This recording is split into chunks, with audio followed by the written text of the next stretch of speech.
Terrebonne Parish investigators call it a case of severe abuse and torture. Thank God that they got caught. Deputies say a 15-year-old girl ended up in the hospital after her abuser got in a car crash in Texas.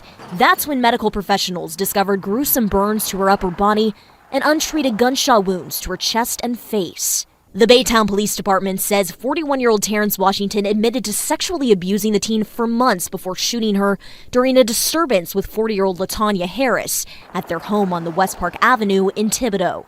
Clyde Chasson was gutted to hear such horrific details. I think it's atrocious that someone could even think of doing it. I have 17 grandkids, 6 kids, and I just can't even fathom what is going on in their brains. Washington told police after shooting the victim twice in April, he and Harris took off for Texas with the victim and another child. Fox 8 legal analyst Joe Raspani says this should be a pretty straightforward prosecution.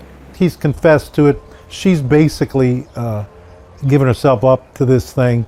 This is not going to be a hard prosecution. The other child living in the home told Terrebonne Parish deputies during carnival season she woke up to the sight of her sister's body on fire as Harris stood over the victim's bed with a bottle of rubbing alcohol and a lighter. The trauma that affects a child, they live it for the rest of their lives. It's just almost impossible to erase that from their memory. I pray for those kids that they can heal and have peace. Detectives say they later discovered a weapon, blood, and a strong odor of infection and decomposing flesh inside the home. I believe in mercy, but I believe in justice also. Harris refused to speak with detectives and is being held at the Terrebonne Parish Criminal Justice Center on a $1 million bond. Sometimes you have to learn in life that there are really evil people in this world, and that's what looks like these folks are if these allegations are true.